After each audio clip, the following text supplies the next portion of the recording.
The parties are supposed to continue arguing the matter. It is for the state today to argue. Are you ready? Yes, Your Worship. Please proceed.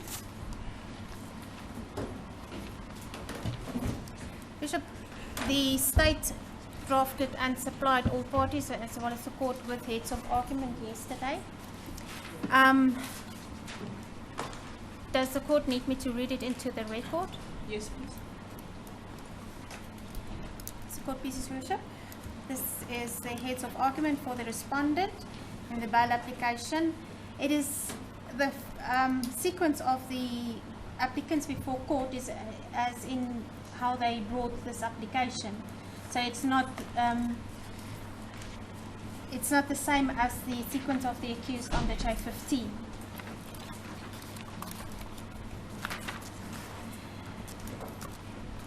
At introduction, the applicants were arrested on execution of a warrant of arrest in terms of Section 43 of the Criminal Procedure Act 51 of 1977, wherein after the Act and now bringing an application in terms of Section 50 of the Criminal Procedure Act to be released on bail. Paragraph 2.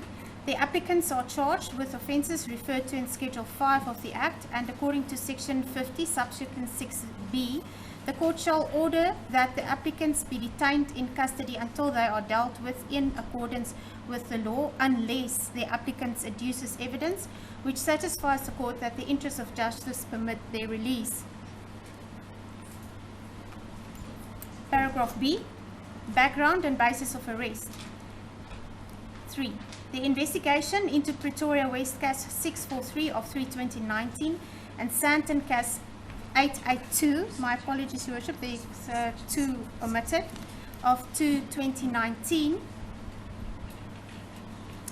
that's of 1/2019, was ongoing when the investigating officer, Captain Murray, was made aware of the fact that accused 1 tried to leave the country on the 13th of October 2020, and notwithstanding a pre-arrangement handing over with his attorney, attempted to board a flight on the 14th of October 2020. He was successfully apprehended and arrested at our Tambo Airport on a 3rd attempt on board to board an international flight on the 17th of October 2020. It is of importance to state that the warrants of arrest for applicant 2 to 4 were obtained based on the fact that a prospect of a successful prosecution of all main suspects will be in jeopardy should one or more of them evade arrest. I refer there to page 11 of Exhibit M, Your Worship. Paragraph 4. It is with this knowledge at hand that the attorney of record for applicant 1 and 2, Mr. Victor Nkwashu, were telephonically contacted on Monday, the 19th of October 2020. Last mentioned were requested to present his clients no later than 11 o'clock that morning on the 20th of October 2020, and in lieu thereof, the warrants for their arrest would summarily be executed. The next morning, a message from Mr. Nkwashu indicated that Mr. Matopo is the lead attorney and will make contact with the investigator. The communication, SAPs and legal representatives led the SAPs to believe that the rest of main suspects might evade arrest whilst negotiating for an attorney and or advocate are ongoing. It is also important to note that the legality of the warrants, the applicant's arrest and the sequential detention is not in dispute. C. The bail application, paragraph 5. In terms of section 60(11) subsection B, the applicants have to adduce evidence which satisfies the court that it's in the interest of justice to permit their release. The question at hand is whether the applicants were successful in doing so. Paragraph 6. The applicants submitted sworn affidavits wherein each made vague declarations of denial to the allegations leveled against them. And unlike the dictum in S v. Mohammed 1999 2 SACR 507C, the applicants did not establish a defense which has reasonable prospects of success at trial and should a mere denial not be regarded as a factor supporting bail. Paragraph 7.1. Applicant 4 declared that she resides at 158 Empire Place, Sandhurst.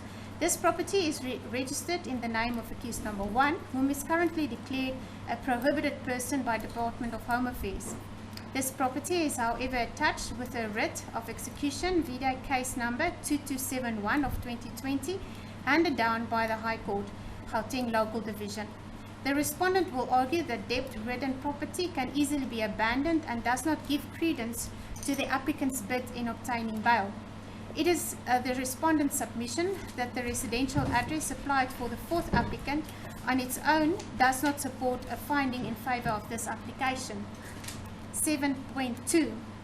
Applicant 1 and 2 supplied the court with a deed to ERF number 1585, that's 48 Lake Circle, Midfield Estate, Midstream. It is the respondent's submission that a deed to a property does not guarantee such a holder's intention to stand his or her trial. Furthermore, the Sparkling Waters Hotel should not be regarded as a favorable factor in the bail application, as both applicants are held liable for debt to the amount of 202,5,044,845 rand and 81 cents. Paragraph 7.3. The applicant, number 3, supplied this court with deeds to 2 properties, but it is my humble submission that both are in different provinces and none are monitorable for the purpose of bail conditions. The content of Annexure JM3 to Exhibit M should bear weight in the court's decision. The respondent will make available the officer whom confirmed this affidavit. And I confirm, Your Worship, that he is today at court, and if the court wishes to call him. Paragraph 8. Where an accused carries the burden of proof on account of the provisions of Section 60, subsection 11, in brackets, it is insufficient for an accused who wishes to rely on the weakness of the state's case to simply show that the state's case is weak. The accused must go further, i.e., show that the case is exceptionally weak, and this must be done by showing on a balance of probabilities that he will be acquitted. That's from S versus Masibuko and another, 2010, 1 SICR 433 KZB at page 23. The emphasis there is my own. And that is also found in the Toy Commentary on the Criminal Procedure Act 2019 at 9-40. Paragraph 8.1. The applicants, that is 1 to 4, did not contest the strength of the state's case. Safe to say that they deny the allegations against them. 8.2. Counsel for the applicants 1 to 3 argue that the charge sheet is bold and vague. Counsel for all 4 applicants, respectively, also made submissions to the effect that the state did not attach bank statements, details of complainants, or other evidence to substantiate the allegations. This submission, however, does not muster the burden of proof as set out in Section 60, subsection 11b, especially if the provisions of Section 60, subsection 40 is adhered to. Paragraph 8.3, the provisions of Section 60, subsection 40 reads as follows. Notwithstanding anything to the contrary contained in any law, no accused shall, for the purpose of bail proceedings, have access to any information, record, or document relating to the offence in question, which is contained in or forms part of a police docket, including any information, record, or document which is held by any police official charged with the investigation in question, unless the prosecutor otherwise directs, close brackets. Paragraph 8.4. Kriegler J. said the following concerning access to the case docket in bail application in S versus Dlamini 1999 to SICR 51 as Constitutional Court judgment at page 82. In brackets, nothing that was said in Shabalala should lead anything to believe that the defense is entitled to look over the prosecution's shoulder as the investigation runs its course. Close brackets. Paragraph 8.5. The allegations against the applicants are set out in the charge sheet, and the strength of the case is explained on page 7 to 10. It is the respondent's submission that these facts should be sufficient to find that the strength of the state's case support a verdict that bail be denied. Paragraph 9. The applicants declared that they have no intention to abscond and will stand their trial. In S versus Hudson 1980, 4 SA 145D at 148 paragraph E to F.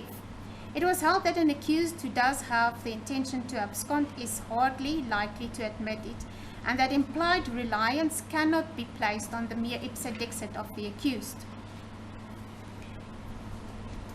With regard to applicant 1 and 2, paragraph 9.1, in accordance with the provisions of section 60 subsection 4, read with section 4 subsection B and 6 subsection 8 to J, A8 to J of the Act, the court may take into account several factors to establish whether there is a likelihood that the applicants will attempt to evade their trial. In answer to the applicant's ipse dixit, the state placed the following on record, paragraph 9.1.1. The first and second applicants does not have sufficient family and emotional ties to South Africa as, Roman 1, the family members are provided by counsel at the last page of Exhibit H, only lists 2 people. That was A, Mr. Zgambu Duncan Nkwambo, a Malawian resident with a relative's visa spouse, valid from the 3rd of December 2019, last year, and expiry date of the 2nd of December 2021. The second person's particulars was Kate Ngwamba Mnyere, a Malawian citizen with visitor's visa, valid from the 11th of October 2020 until the 10th of November 2020. None of the 2 family members' relationship to the applicants are stated in the mail or documentation. Further, on neither persons with domicile in South Africa, and no evidence exists that their presence will ensure that the first and second applicants sojourn in South Africa till the finalization of this case. Romans 2. The first and second applicants' occupational ties to South Africa is of such a nature that enable them to reach the congregants or followers as prophet and prophetess from anywhere in the world via the modern technology. Paragraph 9.1.2, Romans 1. The assets in South Africa has been alienated and or registered under company names or other individuals or smuggled from the country. For that, see Exhibit M at page 27 to 29. The immovable property, sparkling waters, is attached as security for debt to the already read out amount. This enormous debt will most definitely be a greater motivation to leave the country than to stay. The house in midstream is currently rented out and will therefore not be a loss if they abscond. Romans 2. The first and second applicants declared property and interest in Malawi, and the state showed foreign businesses interest in foreign countries. See Exhibit M at page 26 and 27. This can be a motivation to leave the country. There I refer to State versus Letowana. It's a 1997 decision, 11 BCLR 1581 W at 1594 paragraph B.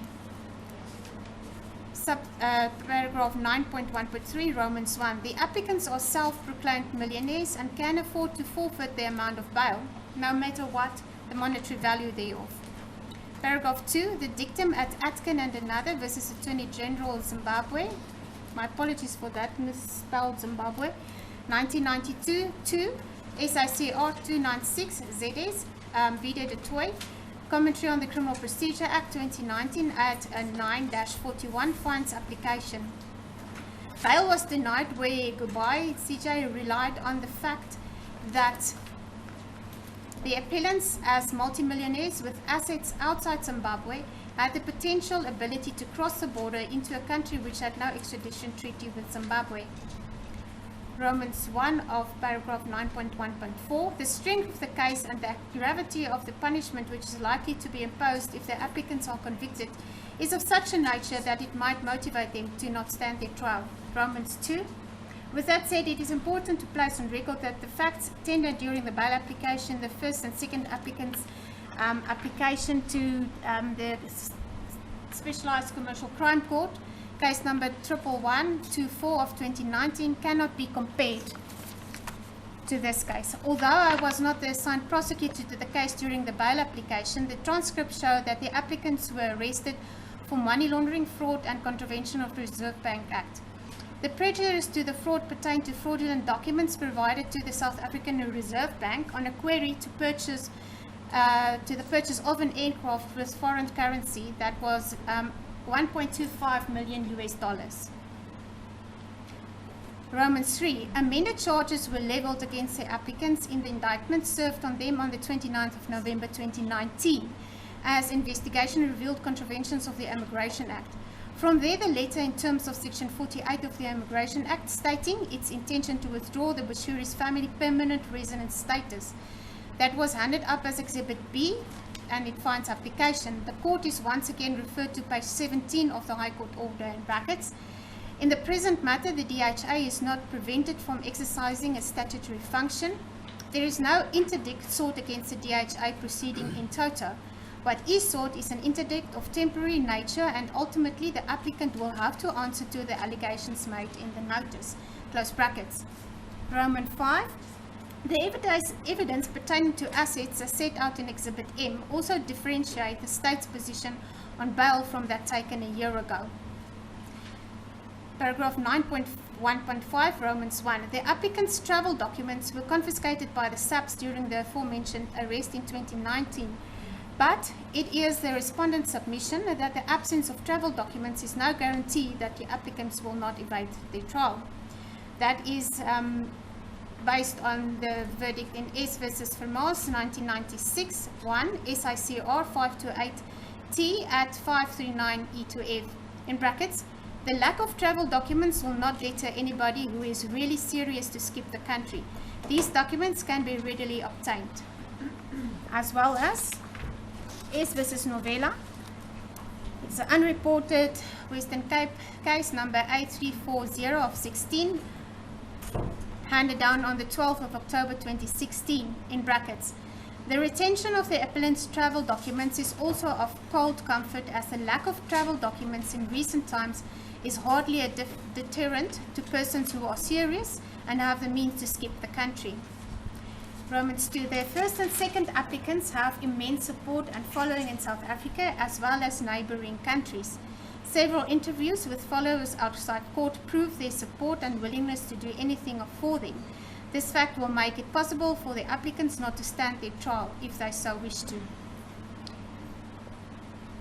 In State versus Van Wyk, a 2005 case, 1 SICR 41 at 11, in brackets, the appellant had a passport. Bishop, this reference is in Afrikaans. Die appellant het 'n paspoort wat hy aangebied het om in te handig, maar hy hoef natuurlik nie oor see of buite die landsgrense te gaan om sy verhoor te ontvlug nie. Hy kan eenvoudig binnelands verdwyn. Iets wat histories nie vergesog is nie. Volgens die ondersoekbeampte bestaan daar 'n sterk infrastruktuur van simpatiseerders en ondersteuners wat voortvlugtendes kan beskerm, huisves en onbetaald versteek. Romans 3. With reference to Exhibit Y, it is common cause that the applicants were, that is the DIRCO letter, the applicants were issued with a Malawian diplomatic passport. What is at issue is that they are within South African border, according to DIRCO, not afforded any diplomatic privileges. The applicants can therefore not claim diplomatic status and refuse their person and luggage to be searched at any South African port of entry.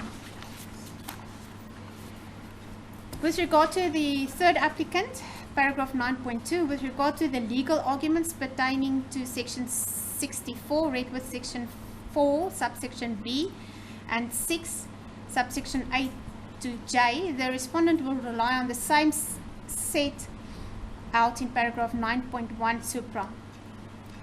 Paragraph 9.2.1, the third applicant provided 3 addresses as set out in paragraph 7.3.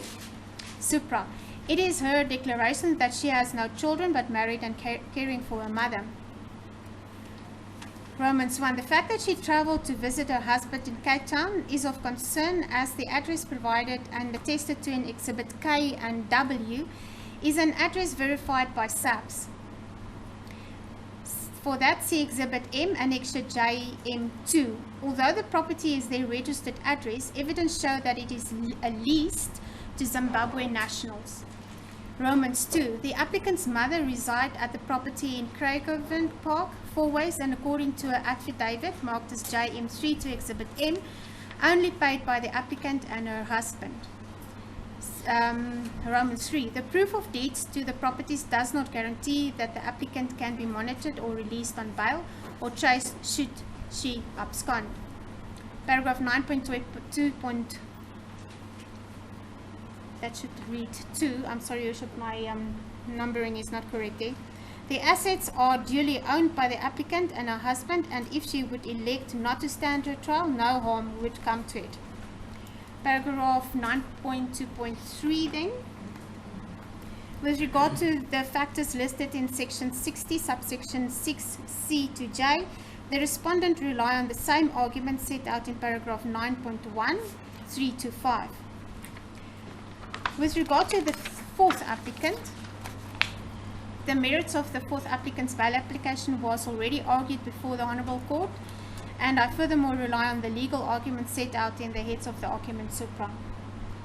Paragraph 10. The respondent's submission with regard to Exhibit N is that it is irrelevant and of, sorry, Your Worship, it is my submission that it is relevant and of concern in adjudicating the question whether the applicant has shown that it is in the interest of justice for their release on bail. The affidavit attests to the fact that 5 case dockets wherein the applicants are identified as suspects are investigated.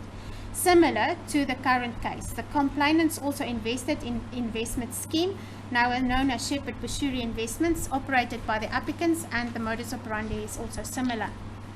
Paragraph 11.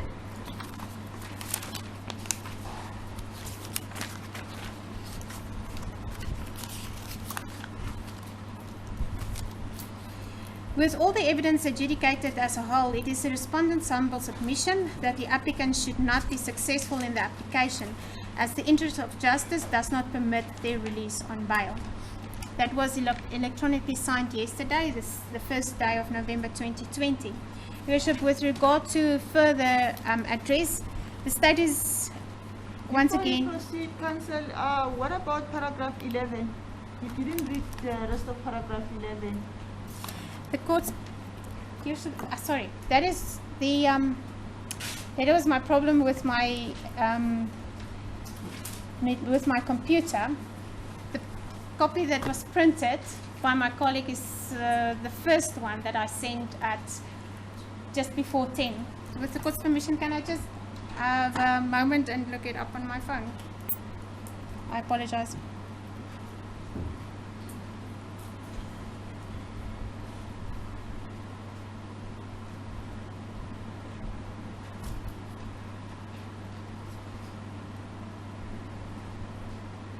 Maybe I can assist my learned friend. Please. Paragraph 11 should not be there. She's indeed correct. Yeah, that's the, So it's not supposed to be here. I will read it into the record, Your Worship. Now tell me, are you including paragraph 11 or is it excluded in this head of argument? The second head of arguments that was forwarded at just Please fix after my copy. 11 Ladies. is the one that I was supposed to. That's the only difference between the two sets, Your Worship. Let's fix it.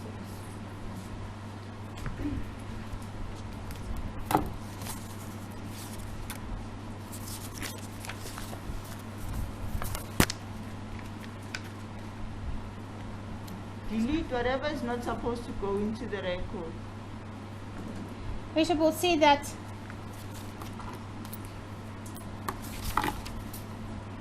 paragraph 10 on the part that I just read in is there, and then I just added 11 and then the second heads of argument that was forwarded as the correct ones has in it paragraph 12.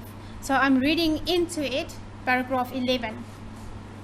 With the court's permission, Your Worship, with reference to the provisions of section 64C,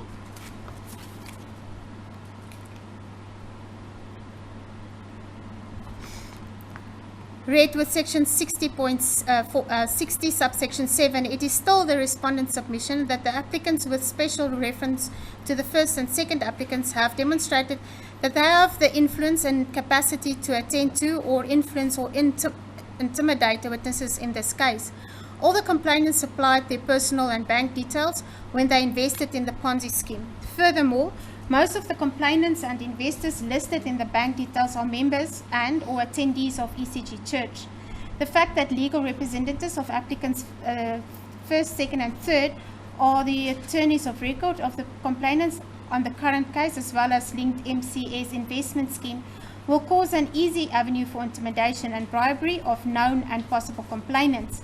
The content of page 12 to 14 of Exhibit M has reference. The nature of the first applicant's stature within ECG as their spiritual father and guide places him in a unique position to influence and manipulate complainants in this case. With that the reference to Jim Jones at Jonestown in USA. Then paragraph 12 will follow.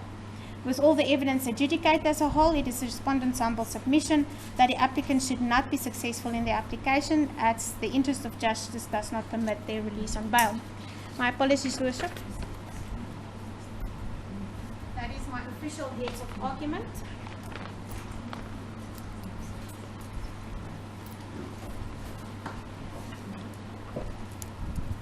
Anything you wish to add? Are you done with your argument? Yes, I do not wish to add anything else other than if the court has any questions. Right, please substantiate your response. According to the defense, they've argued that when accused number 4 and 5 appeared at the Commercial Crimes Court, most of what you are saying is an opposition. Those factors already existed there. Why is it that you didn't oppose bail when they appeared in the Commercial Crimes Court and now still faced with the same set of facts, but now suddenly you are opposing bail? What is the difference between the two? Why now? Bishop, I was not party to that appearance. I was not the assigned prosecutor. But from the record, it was clear that and when one looks at the heads of the application brought by the first and second applicants in that case, the state at that point was satisfied that they had PR status and that they had fixed addresses and that the list of movable assets was in line with what the state was aware of. It is, however, the state's submission that their PR status is under a query by the DHA. I also submitted in my heads of argument, Worship, that between the February 2019 appearance where bail was fixed and now there was further investigation, which led to the institution of Immigration Act offences in that case that was now transferred to the High Court. The indictment contains Immigration Act contraventions, wherein it is stated that accused number 2 entered the country with a falsified exemption permit, and accused number 1 made incorrect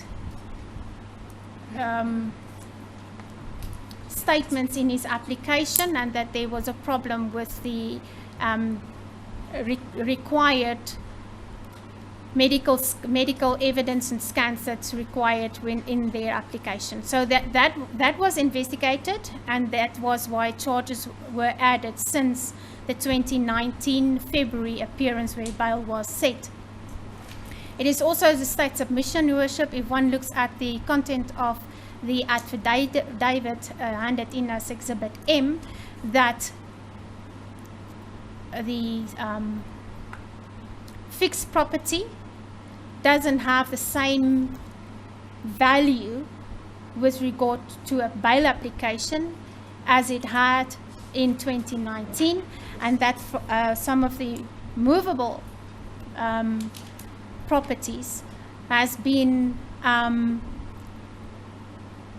either sold or placed in the name of other entities or companies, as well as vehicles that was removed from the country. And those were supporting aspects in the 2019 bail application. It is also further the state submission, Your Worship, that the sets of facts in this case is different than was placed before that court in February 2019.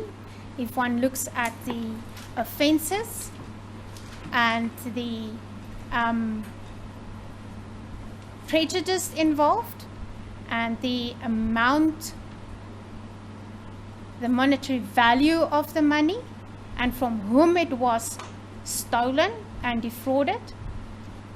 It is the state submission, Your Worship, that this application is definitely different than the first application, and that the court did make an assessment there, and the court did agree to the application, and at that point the state did not oppose on specific aspects their release on bail. This has, however, indeed changed, and that is the reason why the state is opposing this application.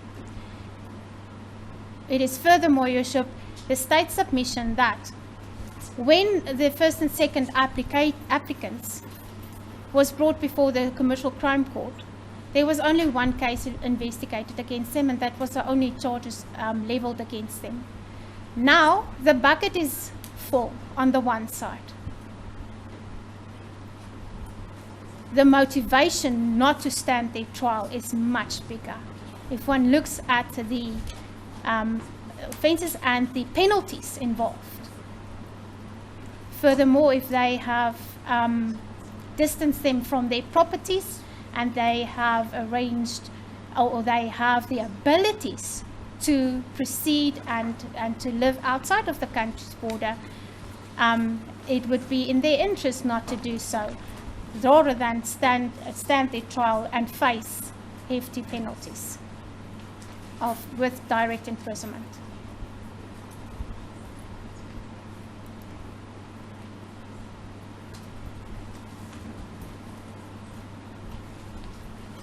What charges were added after their appearance for their bail application in the Commercial Crimes Court? You said further charges were later added. What further charges were later added, and at what stage, when were they later added?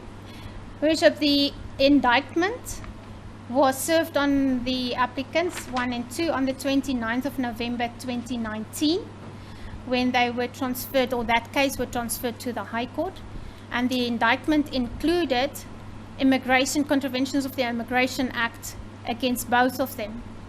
The allegation or the offences, the charges, the first one is the contraventions of the Reserve Bank Act, and then there was uttering, fraud,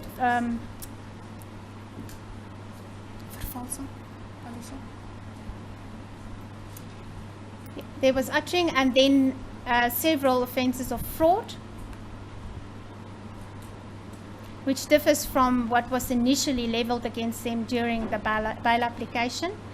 There was listed a charge of money laundering, fraud, and theft. Anything else, Your Worship? Thank you. Thank you. Right, I go according to the number of accused persons in order to avoid any confusion. I'll start with counsel for accused number 2. Any further arguments, counsel? Your Worship, I don't know if it's necessary for case number 2 to read the heads of argument into the record. It's just for purposes of persuading the court, but I'll take direction from the court. But I have prepared a short argument in light of the heads of argument, but I don't want to read the entire heads of argument. It's about 21 pages. I believe my learned friend's heads of argument go to 33 pages. You may be here the whole day. And I'm sure the court's tired of hearing my voice as well. May I make a submission that it's not necessarily in law to read the heads of Yeah, argument, it's not and that necessary. You can just refer to the relevant points, both myself and my learned friend. You can argue, counsel. It's As fine. a book, if I may, Your Worship, may I just take off my mask? Yes, carry on.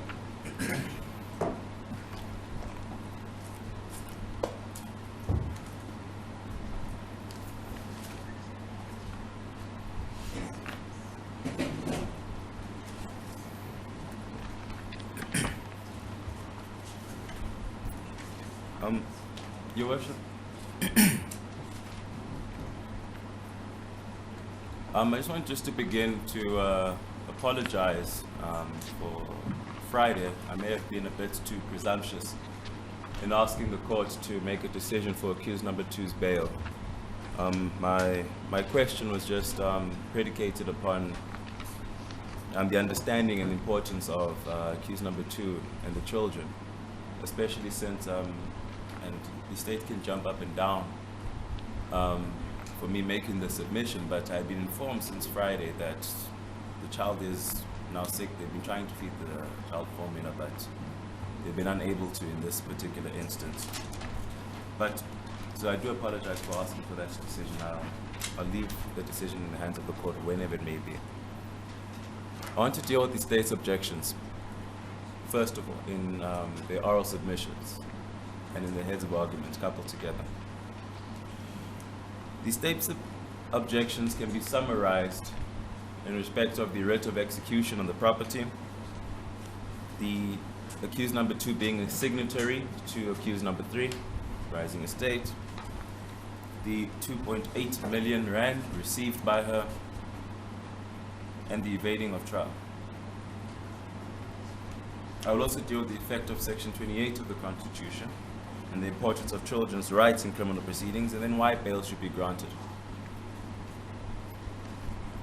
To first deal with the state's objections, the writ. The state has admitted to verifying accused number 2's address.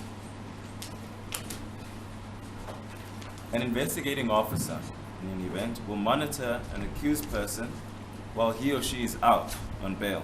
They will check the given address in any event, and the accused does not, if the accused does not intend, or the accused does not attend court on that particular day. And in any event, they will be duty-bound, an accused, to report any changes to bail conditions. Should she change her address, or should she move to a family member, whatever the case may be. What further effect will it have of this writ being played? In any event, that thing has been sorted. None of the detailed factors set out in Section 60, subsection 6, to guide a judicial officer when adjudicating bail specifically states that an accused must have a fixed address or ownership of assets. What the state said in their oral submissions was that an address does not make it monitorable for courts to ensure that they can be traced. Then why bother to verify the address? What is the purpose of such exercise? But in any event, her family is in South Africa. She is from South Africa. She can always tell an investigating officer of any change of bail conditions, whether the writ of execution is on the property or not, which we submit has been resolved, is of no consequence for the court in deciding whether or not accused number 2 can evade bail. In respect to the signatories, it is undisputed that she resigned back in 2017.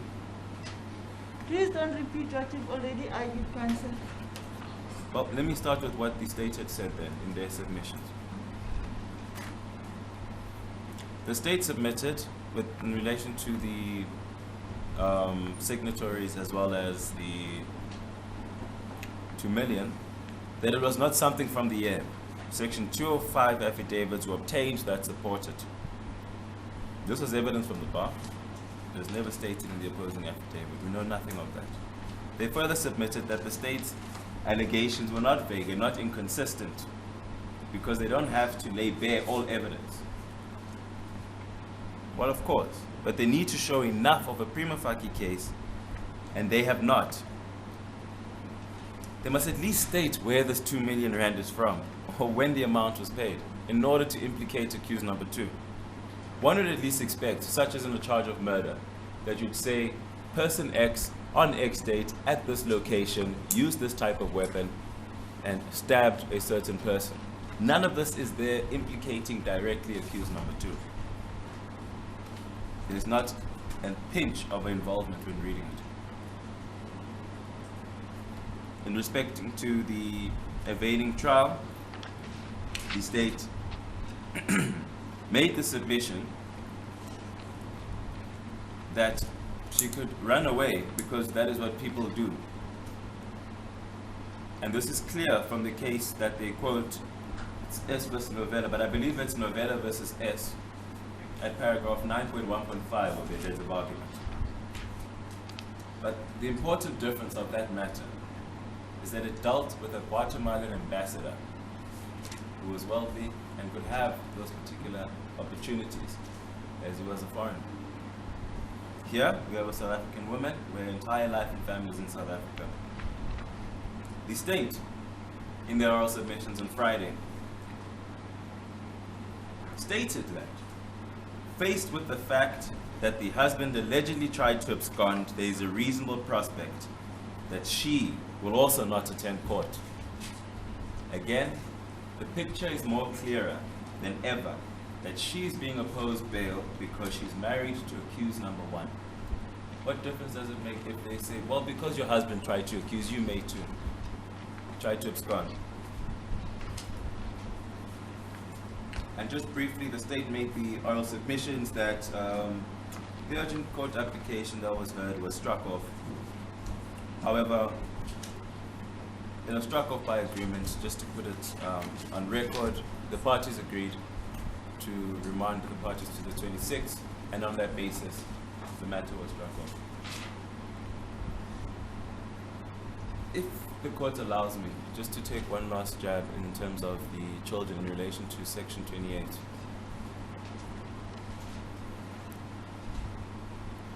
We heavily relied on the case of S versus M, 2007 case. If you look at paragraph 18 of that judgment, but we also quote them on as an argument, where we summarize it. It begins with a quote that says, "The sins and traumas of fathers and mothers should not be visited on their children.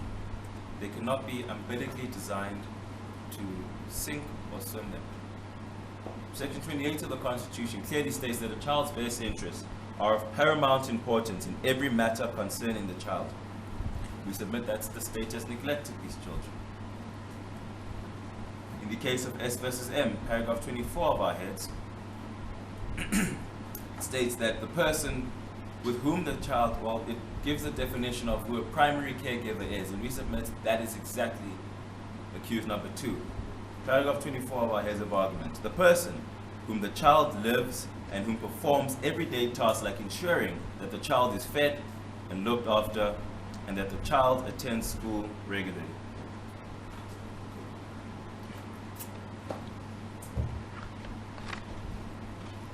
But can we deny this mother or children that right? Any mother on any balancing scale of these circumstances. The state did not even bother to take this into consideration, whether it's in the heads of argument or opposing affidavit, or even oral submissions.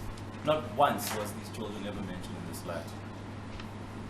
But the court can, and the court should. And the court, in minimizing the negative effect of this detention on the children, as far as it can, takes into consideration alternative measures to institutional confinement. The effect that this has, this further detention, is that parenting from a distance and lack of day-to-day physical contact places a serious limitation of the parent-child relationship and will have severe consequences. I'm taking this exactly from the S vs. M Constitutional Court case by Sachs J. If we even look at how this effect has happened on the children, starting from the arrest, the number of people that invaded that house while she was feeding them, to see officers with guns handcuffing their mother, did they need all this force for one woman? No. And I assume that these children, as well as accused number 2, have been permanently scarred. But even further, as any mother would understand, whether they're sitting in the gallery of this court, that if you've been breastfeeding your child, or almost, if you have not been breastfeeding your child, and 3 weeks have gone by, what are they eating? How are they cared for? What is the detrimental effect on these children? But granting bail can balance the scales because that is in the best interest of the children. and that will always prevail as the primary consideration. The children are innocent of the crime. And where a rupture of family is there, the state is in fact obliged to minimize the consequent negative effect on the children as far as it can. And that is paragraph 20 of S versus M. However, in closing, I would state that I challenge the state to provide us with a competing right that should deny these children their constitutional needs compared to further incarceration. What more can they say? Will they or the court allow her to pump breast milk in Khosi Mamburu prison? The answer will never be enough for the kids or for their constitution. Can they stay with their mother?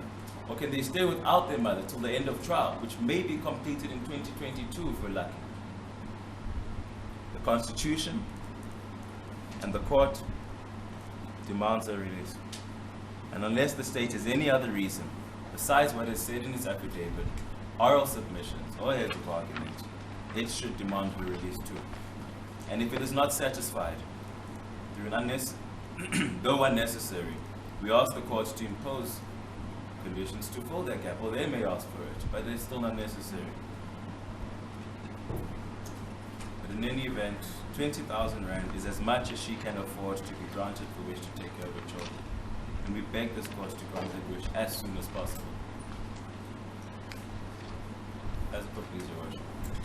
Thank you. Right, counsel for accused number 4, 5, and 6. May it please the court, Your Worship, I am going to try, for the sake of the prolix, not to repeat many of the issues, but I'm afraid, having regard to the manner in which the state drafted its heads of argument, I will have to just refer to some of the issues I already mentioned in my submissions to this honourable court. Worship, in our heads of argument, we endeavoured to follow the format that the state indeed presented their heads of argument in. And having regard to the submissions made by the state in the heads of argument, I respectfully going to submit to the court that many of the grounds that was illuminated on in the affidavit seems to have fallen by the wayside. The state has now confined itself to very specific ground, and none of those grounds have been dealt with in the heads of argument. Worship, I wish to start first of all, not with what was with the heads of argument, but I want to start with a question that Your Worship asked of my learned friend about the fact and factors that were present during the previous arrest and what subsequently happened. First thing to note of importance is that my learned friend herself now concedes that there's more charges added to what there was originally. And that is a fact that the court must bear in mind. She says it was already added when the indictment was served, memory serves me right, in November of 2019. That should have, if one has to have regard to the submissions made by the state, already have induced the applicants to flee, yet they didn't. The point, however, that we made, Your Worship, when we extrapolated the facts that was set out in the affidavit of the state is the following. The state wishes this court to draw an inference from past conduct that the applicant, and more specific applicant number 1, has a tendency to interfere or intimidate witnesses and or deal in inverted commas with cases. Yet each and every one of those cases that the state has referred to in their affidavit, all of those things, as Your Worship correctly pointed out to the state, happened prior to the arrest of the accused in February 2019. So if it was the state's, or if it is the investigating team, and with the greatest of respect, Whether there's a change in prosecution makes no difference. The very same investigating team that's on this case was the investigating team at that stage. If they seriously thought that the applicants has such tendencies as they set out in their affidavit, they should never have agreed to grant them bail. But they did. Your Worship, what is in, I'm going to, let me just continue and deal with some of the issues vis-a-vis that has already been stated with reference to the state's heads of argument. Your Worship, I have in my heads of argument, just by way of introduction, explained to the court the background of the case. And Your Worship should never lose sight, as my learned friend is, of the fact that the applicants were arrested in February of 2019. They were arrested on serious charges. The state elected to, when they indicted them to stand trial in the High Court, add even more serious charges. And what is important under those circumstances, Your Worship, is the fact that despite the allegations made now, the state, as I say, elected not to oppose bail. They in fact granted bail, as I've already submitted to the Honourable Court, in an amount of bail, and to that extent, Your Worship, since this is an inquisitorial process, I have managed to secure for this Honourable Court's benefit the charge sheet as well as the relevant court orders, so that the court can see exactly what the court order stated, the conditions of bail, and that bail was granted. Now, Your Worship, Right, before you proceed, have you had sight of this copy of the charge sheet? yeah, I've got one for my learned friend too, Your Worship.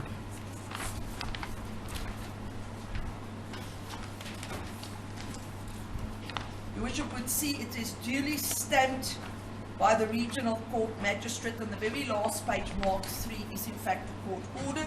We have, for sake of convenience, just so that Your Worship knows it's not from another case, also added the J15, so that it's evidently clear what the position is. All right, State, I want to accept it as evidence. Do you have any objection? I don't have, Your Worship. Right, a copy of the charge sheet which bears case number 111 of 24/2019 is accepted as evidence, marked Exhibit Z. May it please the court, Your Worship. Yes, you may carry Your on. Worship, under heading B, background and basis for arrest, the state, and it's sort of the rationale for making almost a meal of this point escapes me, makes reference to the arrest of the accused. Now, what we have done, Your Worship, page 3 over to page 4, and it ends on page 5, we've dealt with this. Let me just summarize so the court understands again. There was an arrangement for the applicants 1 and 2 to hand themselves over. We also found out later that applicant 3 was sought.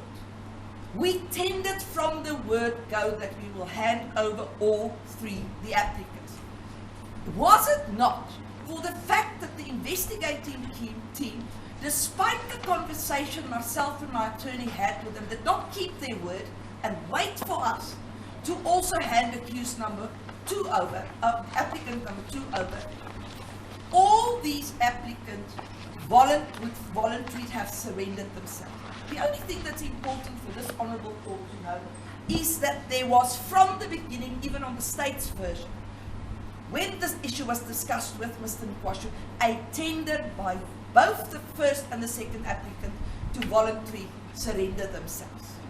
What is further important to note in this respect, Your Worship, is the fact that I would submit it's common cause that all the applicants knew that this case was being investigated for a long period of time. We know that from the case numbers. January of 2019, already a month before the previous arrest of the applicants. March of 2019. Your Worship, I make the further submission here that this actually is a non-starter in the greater scheme of things. What is important in our case, it's almost a trite principle, where the court can manifestly see that applicants does not run away from the fact that there's warrants of arrest or that there's an intention to arrest them, but in fact voluntarily surrenders themselves. That is a positive factor in the interest of justice that the court should take into account in favor of the applicants. Your Worship, the thing that I find quite astonishing though is, and I refer to that in paragraph 6 on page 3 of my head, is the following. It's the state's case that warrants of arrest were obtained based on the fact that, and I've cursively and underlined it in that paragraph, the prospects of a successful prosecution will be in jeopardy should one or more of the suspects evade arrest, places a serious question mark, I submit, on the strength of the state's case. Your Worship, the statement makes no sense to me. But to an extent, it's substantiated by the lack of particularity in the charge sheet. Even when the state had an opportunity to extrapolate on the very cursorily lacking in detailed charges, they failed to do so. Your Worship, what is further important is the issue when one deals with this particular situation is that the state makes no suggestion or no submissions to Your Worship why the background of their arrest and why this statement should have any bearing or should play any role in this court's decision to grant or not grant bail. Worship, we then deal from page 5 with the issue of the charge sheet and the charges, and that is basically dealt with, Your Worship, in paragraph 8 and also referred to in other places by the state in the heads of argument. So I'm not going to repeat what I said to the court about the lack of information and detail in the charges. What is important though, Your Worship, if one has regard to my learned friend's heads of argument, she seems to infer to this honourable court that there's an onus on the applicants to explain to the court what their defence is and how they, let me leave it there, what their defence is. My learned friend forgets that the applicants has a right to silence, even at this stage. In the absence of particularity in respect of these three charges, how does the state expect the applicants to prefer any defence? We don't know when the offences was committed. We don't know who the complainants are. We don't know when this was committed. Now the state expects us to prefer a version and challenge the strength of the state's case. What is there to challenge, Your Worship? My learned friend cannot seriously submit to this court that what is set out in the affidavit and what is set out in those three annexes to the J50 constitute a serious and strong case. It does not. And this, of course, Your Worship, we have to take against the background of them having investigated this case on their own version for 1 year and 10 months already. I've made the submission to Your Worship when the state opportunistically tried to get this matter postponed in terms of the provisions of section 50 sub 6, that when you make a decision to arrest people on a warrant of arrest, one would expect you to be ready with a charge sheet that's legible, that's understandable, that contains particularity, and at least with the greatest of respect to the state, conforms with the provisions set out in the Criminal Procedure Act for what should be contained in a charge. None of that is applicable. Your Worship, I specifically refer the Honourable Court in paragraph 20 on page 6 to State versus the Court. That is an SCA decision that says, when the state has failed to make a case or has relied upon which is lacking in detail or persuasion, that a court hearing a bail application cannot express even a prima facie view as to its strength or weaknesses, the accused must receive the benefit of the doubt. And I can think of no case that's more apt when we deal with the strength of the state's case with reference to the charges and the charge sheet as this particular case. Your Worship, the state then deals with various aspects, which is all set out under the heading the bail application.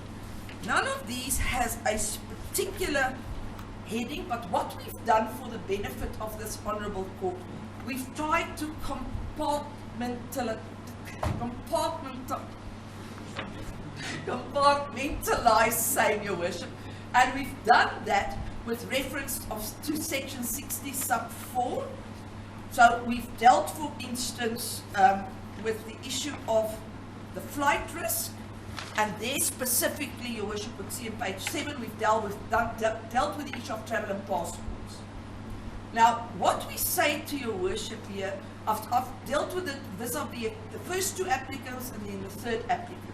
The most important point that the state tries to make to the Honourable Court here is that the applicant failed to hand over one of his passports.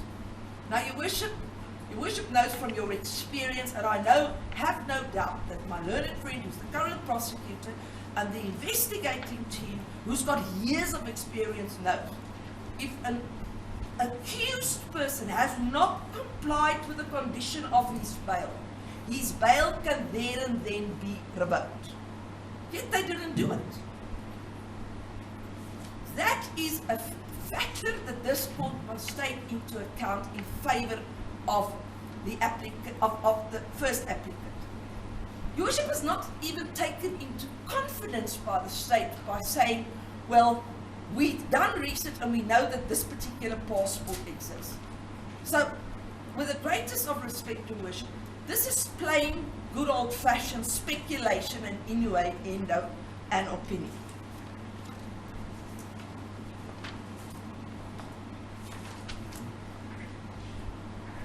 I made the point, as I've made during the start, in paragraph 9, page 29, the state does not justify why this issue is now relevant and why it wasn't relevant in February of 2019.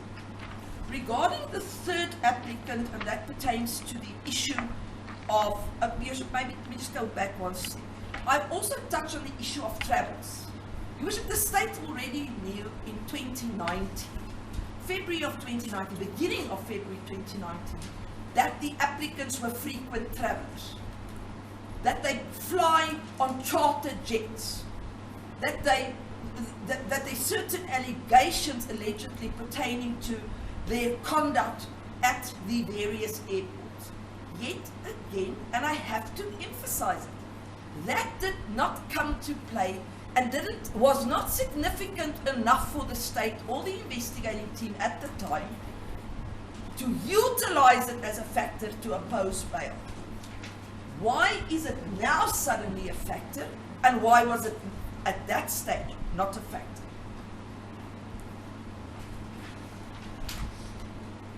What is important, though, Your Worship, is that, and I want to state that conduct trumps speculation, trumps opinion, trumps allegations.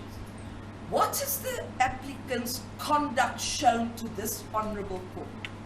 It showed to the court that they are people that will stand their trial. Having faced increasingly more charges in the other matter, they didn't endeavour to evade that trial. They stood their trial. They adhered to each and every bail condition that the court imposed on them. That might, with respect to Worship, trumps any speculations. or any opinions that the state might come up with at this stage in this particular bail application. Regarding the third applicant, Your Worship, there's an allegation made that she has 2 passports. Now, Your Worship does numerous bail applications every single day. How does the state know there's more than 1 passport? They've got access to a system whereby if you put the ID number of a person in and you do the word passport, it spits out all the passports that were issued to such a person. Now, I've got no doubt, Your Worship, that when that happened, when they saw that there was 2 passports, they would also have seen that the 1 passport expired. Why do they mislead the court by saying there's 2 passports where they know that one of those passports have expired? It shows plain and unadulterated malice in this matter. Your Worship, we have tendered, and we hereby still do tender, to hand up the passport that the applicant has in her possession. If Your Worship so wishes, we can hand up that passport, but just as proof again of the fact that the passport has expired, we've got a copy for Your Worship of the expired passport, so that Your Worship can see that there can be no suggestion or innuendo as the state tried to do in their affidavit, that the fact that the applicant has 2 passports makes her a flight risk. Your Worship, I then Before you proceed, Advocate Rosenblatt, do you have any objection that this copy of an expired passport be accepted as evidence? Bishop, I haven't seen the original. This is not a certified copy. I cannot agree to this. Where is the original defense? The court will just bear with me. Your Worship, with the greatest of respect, the investigating officer sitting behind my learned friend for the state, he can go and check it. We say to the court, this is a certified copy of the original, but we will endeavour at the end to hand over the original to the court. Your Right, Worship, if the document will stand until such time when the original has been produced. Should I also just remind my learned friend for the state that these are informal proceedings, and as such, the state cannot expect of each and every applicant to come to the court with the best evidence, certified as such, etc. Your Worship, I then move on to the issue of residence and immovable properties. This is the current passport that is in play and that we have tended to hand over to the court. Your Worship, then we deal with the issue of the residence and the immovable property. My learned friend has made quite a endeavoured, let me rather put it this way, to make a meal of this issue in both the affidavit, and has lightly touched on it in their heads of argument. I'm going to summarize the situation plainly for the court. The first and second applicant are the owners of a property in Midstream. That's undisputed. The third applicant is the owner, together with her husband, of 2 properties, one in Port Elizabeth and one situated in Cape Town. What is the relevance of ownership of these properties, Your Worship? It constitutes assets. Assets constitute is a factor that the court can take into account why applicants will not flee. It was never suggested or argued or put forward by any of the applicants, Your Worship, that those properties are where they permanently reside. In respect of the first 2 applicants, our case is patently clear. The first 2 applicants live at the property in Waterfall Estate. We know that the second applicant was arrested there. And I've referred to the Honourable Court, I'm not going to repeat it. There's some allegation by nobody that he doesn't stay there. In the affidavit, they don't say who said it and under what circumstances what said. I think I have quoted, in fact I did, paragraph 39.1. I've quoted to the court the specifics quotation from the said affidavit. Then it goes on, Your Worship. It makes reference to information that was received about the fact that the second applicant was a tenant in another property. We've explained that under oath in our supplementary papers. We said, yes, in our name, there's a property that we lease. But it's for our brother, he stays there. The state didn't take issue with that. The state didn't even endeavor to deal with it in its heads of argument. Safe to make this bold statement that they've got information in respect of the fact that there's that they previously got that accused number 4 is a tenant at other addresses. Your Worship, what's also important here is that the state tries to suggest to the Honourable Court that the first and the second applicant also leases other properties at different addresses in different names. Your Worship, it's again, I fail to see the relevance of that in the greater scheme of things. They are the directors of many companies. That's never been challenged by the state. It is trite, Your Worship, that when properties are leased by companies, those are done in the name of the directors. So what is so strange about that? Your Worship, I have mentioned in here the fact that these allegations pertaining to the other properties is not substantiated by facts. They don't come to the court and say, look, this is why we make these allegations and attach CIPC documents. Again, just a vague and bold allegation with no substance in it whatsoever. They don't even say to the court why they submit. It is a factor that would induce the applicants to flee.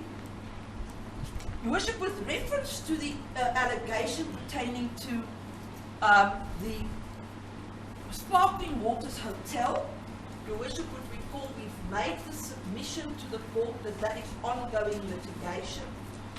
I have, for the benefit of this Honourable Court, procured from the relevant attorney that deals with it the notice of motion, and from this notice of motion the court can clearly see that there's a rescission application that was brought on behalf of SPI, the first and the second applicant in this matter.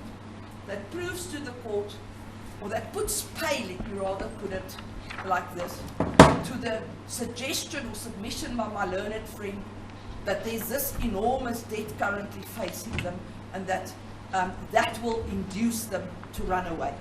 In fact, if the learned court has reference to the date, it's June of 2020, long before the applicants knew about this case. They already started proceedings to set aside that order that was given at the time. Now I will sit down so the court can again deal with that. Right, Advocate Rosenblatt, any objection that this copy of the notice of motion be accepted as evidence? Yes, I would request that the rest of the case be then placed before court, that I have an opportunity to do so, because I know that this case was heard and it was struck from the roll or the application was denied. I have had information to that. I don't have it with me. I would request that this not be admitted to evidence until the whole picture is before this court. Your response, defense? Your Worship, with the greatest of respect, if my learned friend wishes to adduce evidence to the contrary, I don't understand why she didn't, when she in fact got her investigating officer to depose to an affidavit, even produce the evidence at that time. We didn't raise this issue, the state raised the issue. So all we're doing right now, we're rebutting what the state said. So what they are saying, Advocate, is not the true state of facts. The fact that the matter was removed from the roll. Worship, with the greatest of respect, I hear what my learned friend is saying, but I'm submitting to this honourable court is, if it's their case, that is what the position was, I would have expected them, when they deposed to this affidavit, and they made references, chapter and converse to this application as if they have access to the court file. Why did they not also deal with that issue in this application? Where their papers end off, Your Worship, and if you go to that particular, to the paragraphs where they deal with it, on page 25 of their heads, why did they not go further? It's again another example of them not taking this honourable court into its confidence.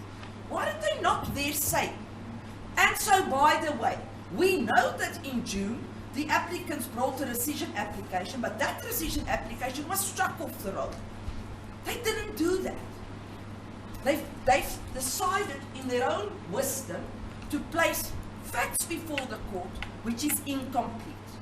With the greatest of respect, they should now bear the fruit of that, Your Worship. Right, because this is an inquisitorial procedure, the court needs to be given all the documents in order for the court to reach a just and fair decision. I am going to accept this document and mark it as Exhibit AA. May it please support, Your Worship. Your Worship, with regard to the third applicant, Your Worship, there's a suggestion made that she's not monitorable at the property in Port Elizabeth and the one in Cape Town, the ones to which the title deeds referred.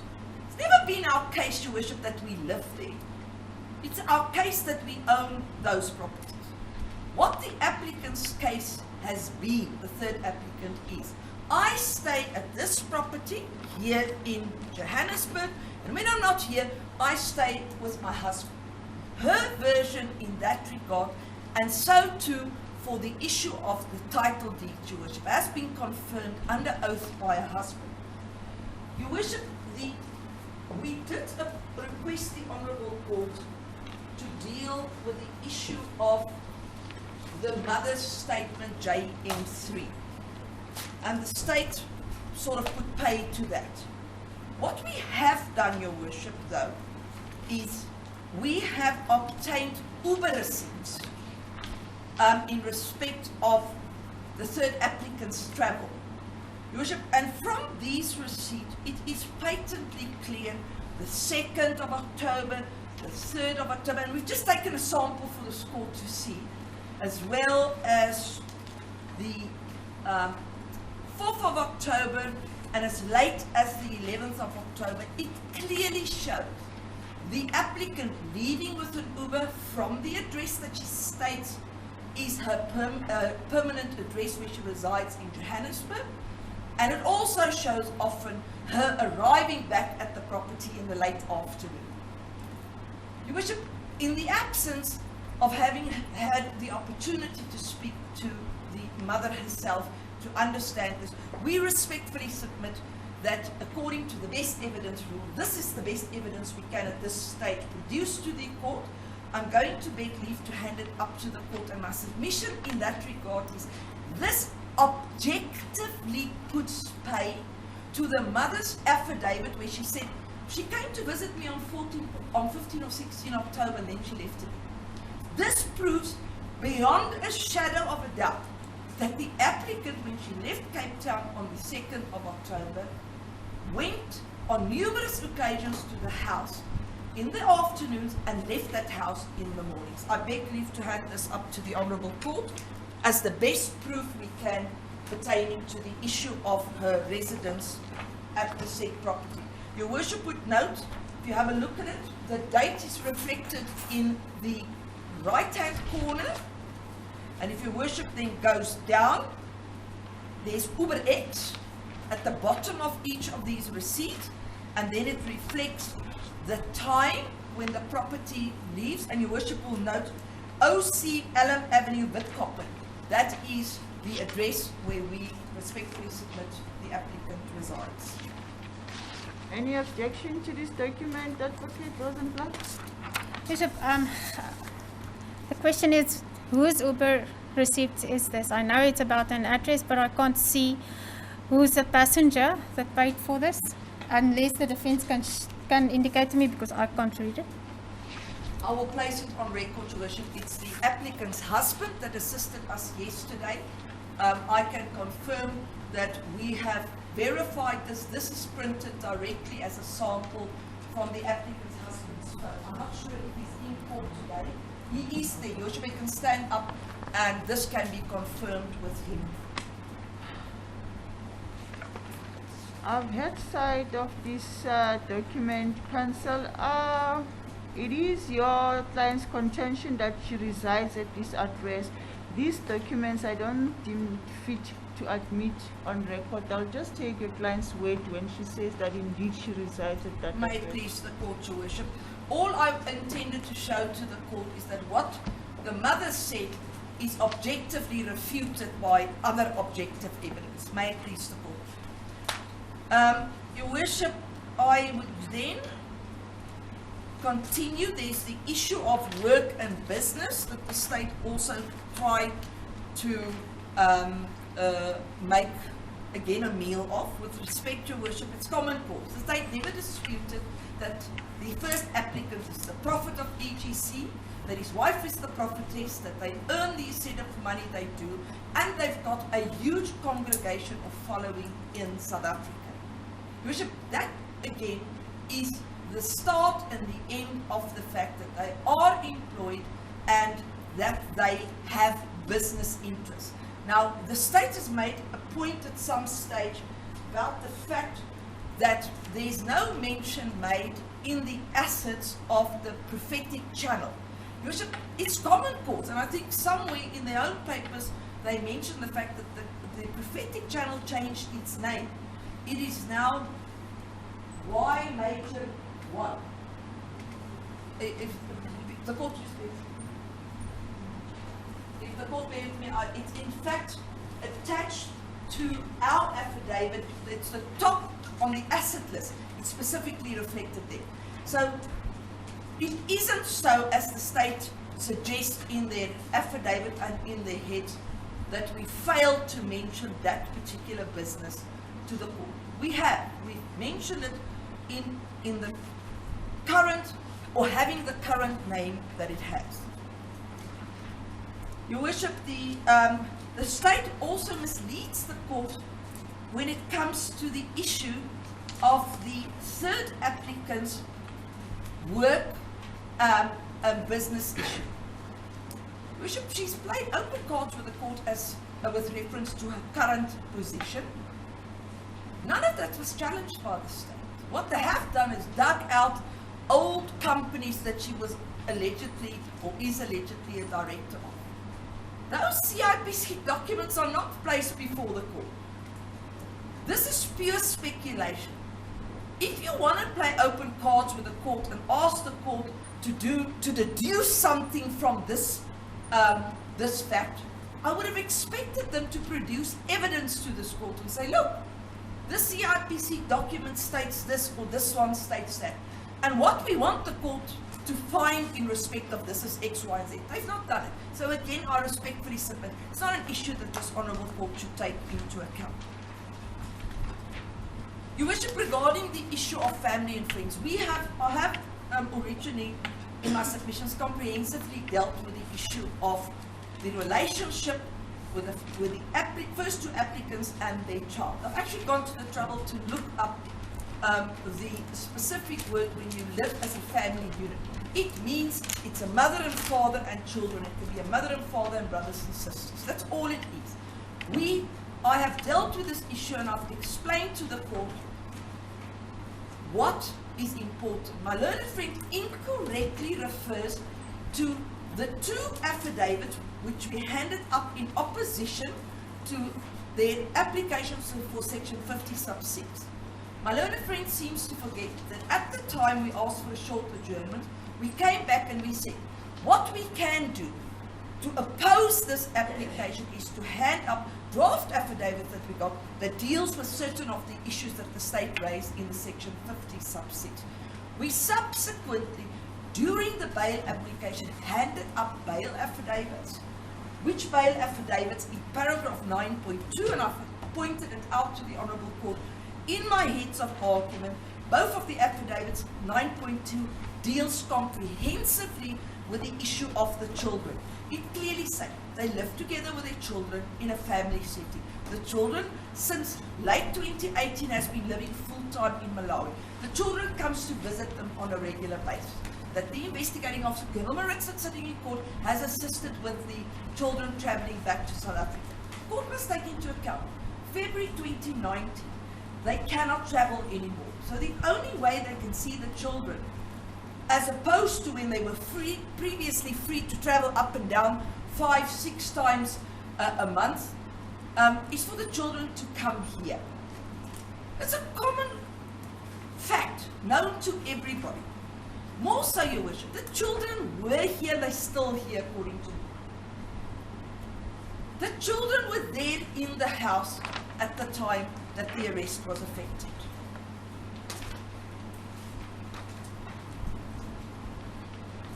Your Worship, the suggestion by the state that the applicants are alienating assets is just not substantiated by proper facts. The basis for this is almost a frivolous remark here and a frivolous remark there. Your Worship, it is a fact beyond any reasonable doubt that their businesses are still intact, that they are operating. We have placed in our supplementary affidavit the fact that despite their allegation that the ECD Church has no cash flow, we've placed under oath what the current position is pertaining to the 2 relevant years and the income statements, that what is in their account.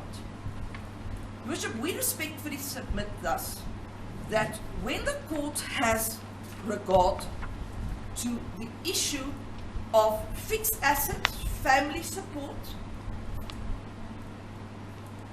business, a huge congregation of followers, the third applicant's whole family that's here, except of course for her half siblings, which she says she's not seen for many years, which was never disputed.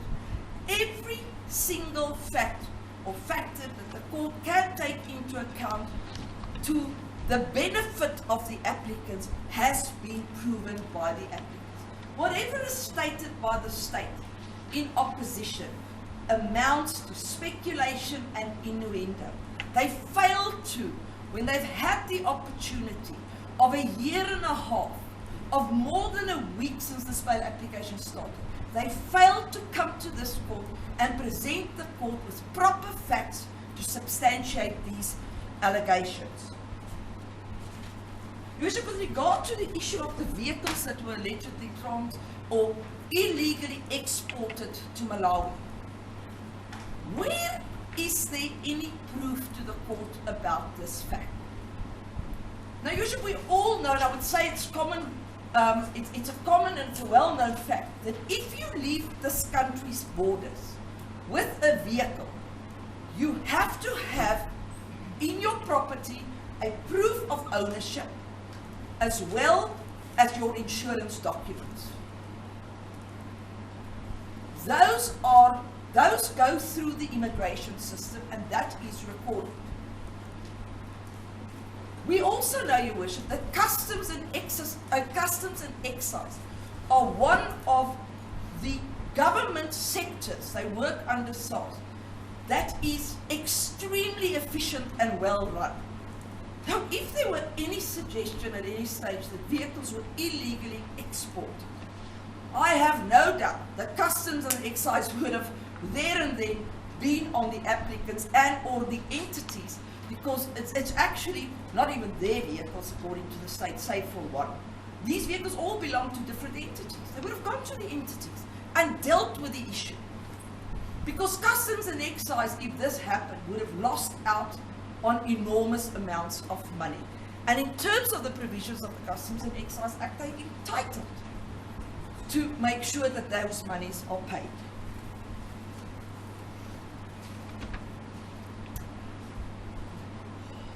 So I make the point, Your Worship, in paragraph 6, in conclusion, that the allegation that the applicants had limited fixed assets is patently misleading.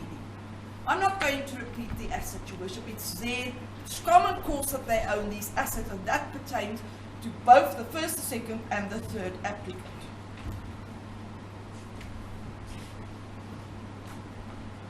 Your Worship, we've also dealt on page 18 with the financials and other obligations in South Africa. I've stated very clearly that it is clear from what is stated by the first and the second applicant that they feel a huge obligation towards their congregants. That is not being disputed by the state in any form or manner. Similarly, in respect of the third applicant, she stated under oath she's got a financial and an emotional obligation towards her mother and towards her two nieces. That similarly has not been disputed by the state. Your Worship, your court will see that I've already addressed the court on the movable assets in the vehicle. I've set that out for the court in page 19 and in 20. Your Worship, we then briefly deal with the issue of private planes and international hotels. Again, Your Worship, a bold and vague statement is made in this regard. Where's the proof of this? Since when do we refer the Honourable Court to websites and to articles published in newspapers? We've got a whole investigating team, Your Worship, that's working on this case for almost 2 years now. Come up with proof. Don't make such vague and bold allegations.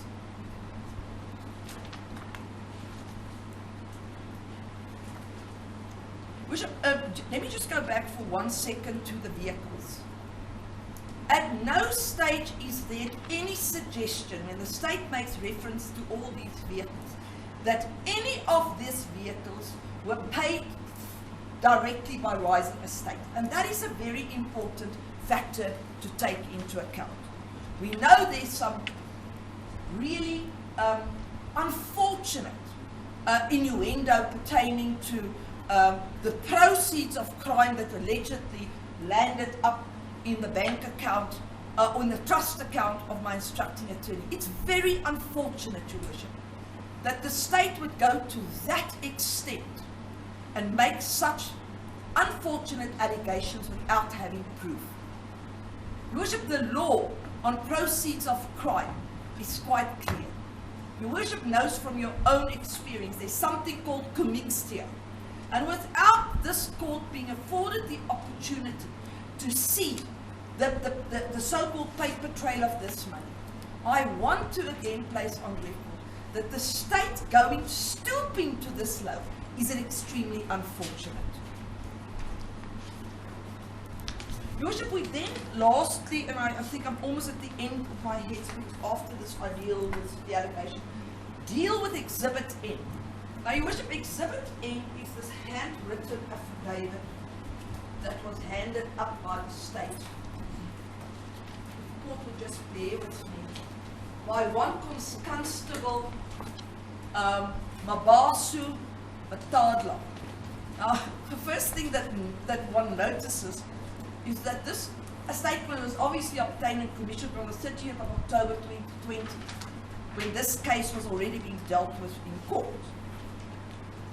We then read through it, Your Worship, and there's, again, vague and bold allegations made in here. Now, my first question, or the first question that raises one's suspicion here is, why are these cases not with the same investigation team? Why is it being investigated by somebody else? Secondly, Your Worship, with the greatest of respect, I don't have to even argue this to this honourable court. If you read what is stated in here, it is vague, Your Worship. There is no substantiation in it for any of the statements that's made in here. But the answer to this is a very simple one, Your Worship. Even when the state has, even when the police has investigated these cases, it stands them free to go to the prosecutor, obtain a warrant of arrest, and if the prosecutor so sees fit, a warrant of arrest can be issued, and they can then appear before a magistrate where these issues can be dealt with.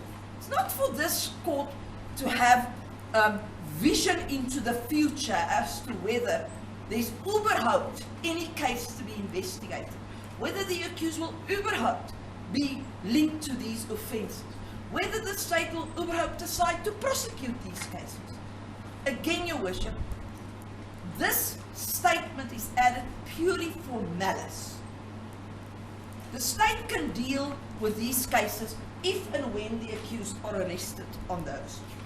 Your Worship, I have then dealt or set out for the court with reference to my various submissions cases, with specific reference to some of the submissions that I've made. I've also, for the benefit of the court, gone and extrapolated from the TOI the relevant portions in the TOI that deals with these various issues that were raised, and that was just for Your Worship's ease of reference, that you don't have to go through the whole of the TOI to find these particular issues. If the court would bear with me, I just want to approach my attorney and hear this. Yes, sir. May I approach the applicants just to make sure? Yes.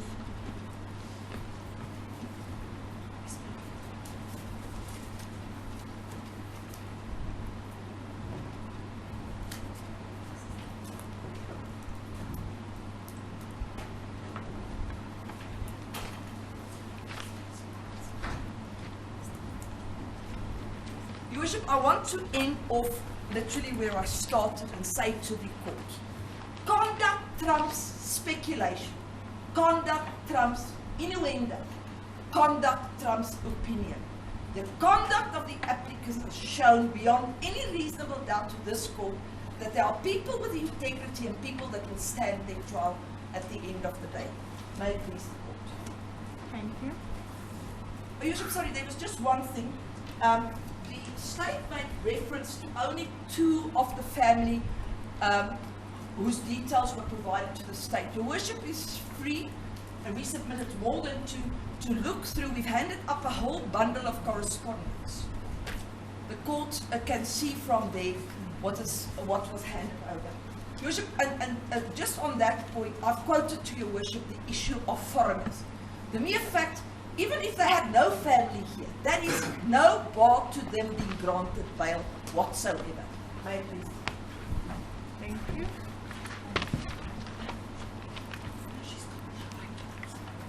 Right, I need the whole of tomorrow to prepare my judgment. Can we proceed on Wednesday, the 4th of November, with the judgment? I'm sorry, Your Worship, can I just request an opportunity? The court will remember during the affidavit read into the record, there was reference to, and I read into record, a Department Home Affairs affidavit, of which I only at that point had a copy. I am in possession of the original signed and commissioned affidavit. I just received it this morning via courier. With the court's permission, Your Worship, I beg it to be handed up as an exhibit. Right, any objection by the defense? Have you seen the original, counsel? I believe it's for in relation to accused number 1, Your Worship. Yes. Is it necessary though? Accused number 1 has not brought a formal bail application. Yes, I believe maybe it should be in the proceedings for accused number 1's bail Yes, application. Your Worship. Not now. The court will also see reference to the page, last page of the affidavit, where it refers to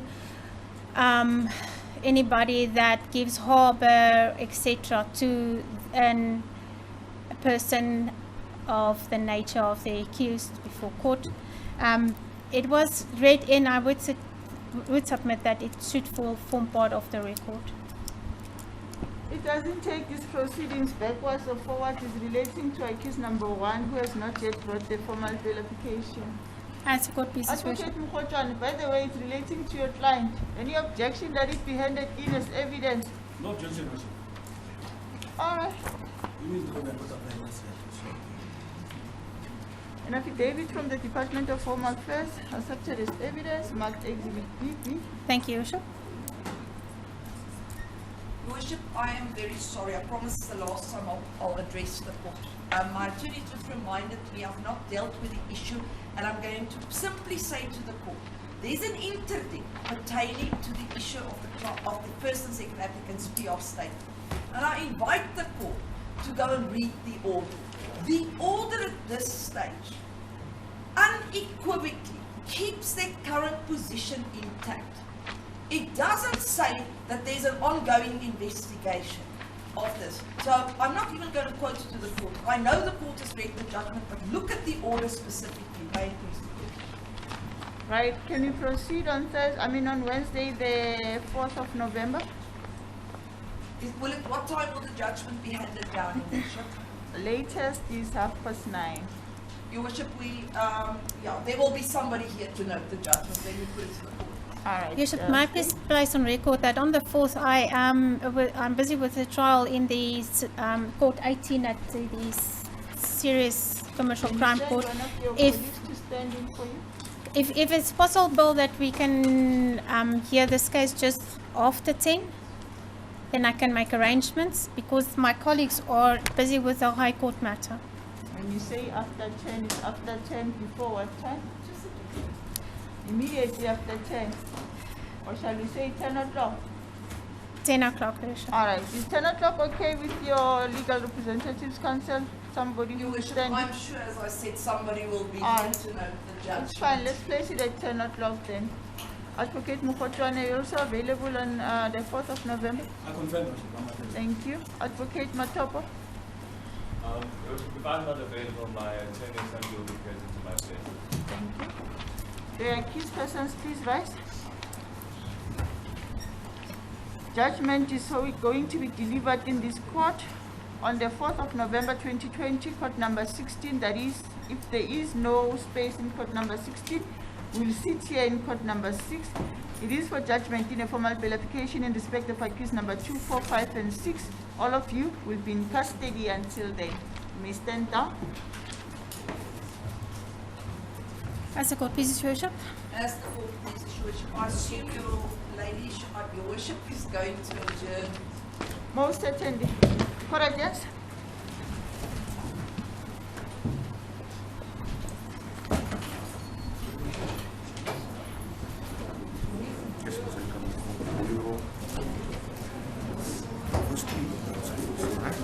Maar als je dan via de box, dat is om elkaar vast. Ja, dat is meer mensen.